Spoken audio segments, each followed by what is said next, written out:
Hello,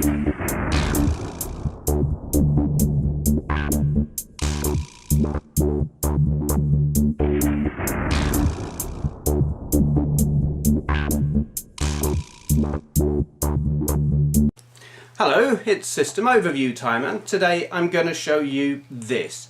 It is the, well, if you're in Europe, it's the Philips Videopac computer G7000. If you're in the US, and probably North America in general, it's the Magnavox Odyssey 2. Developed by Magnavox, whose parent company was Philips, hence the different names.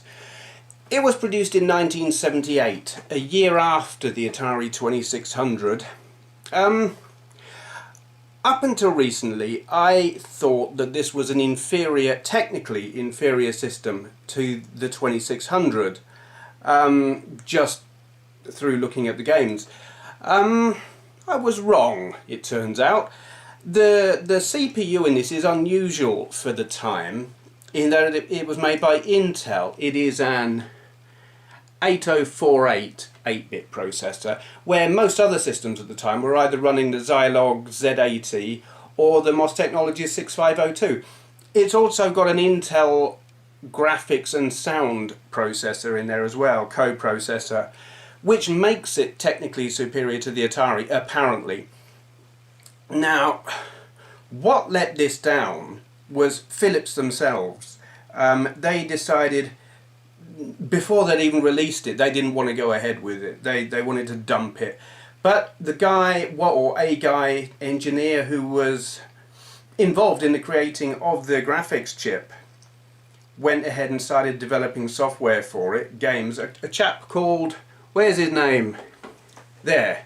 Ed, how the hell do you pronounce that? Is that Ed Averit? Ed Averit? Something like that.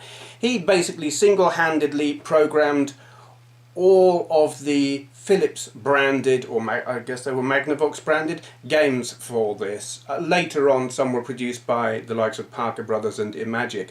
Basically, he made some games. Philips said, yeah, that's okay. All right, make one more. And he continued to make one more for 3 years. And he did this single-handedly, and there's the thing. I mean, I play some of these games and I think, yeah, that's all right. But they don't compare to the Atari games. But Atari threw money at the production of software, and the guys developing for Atari had backup. They had technical support. This guy was basically doing it single-handed, no support, no budget, no nothing, and the thing was moderately successful off the back of his hard work, which really is an impressive feat for one man. Yeah, it sold overall worldwide about 2 million, I believe. I mean, the selling point was, certainly I remember them being advertised in the UK at the time, and the fact that it's got a keyboard was a selling point. So parents would think, oh, little Bobby can program this, and maybe we'll let him play some games as well. I would imagine there were some educational type programs that you could use this with. I might even have one actually, I can't remember.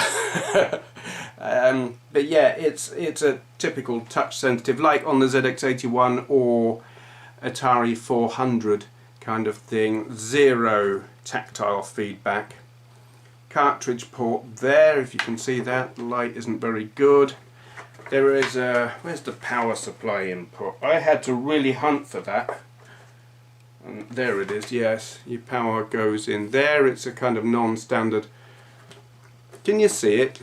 There. It's a very non-standard kind of thing, a little bit like the Atari 7800 one.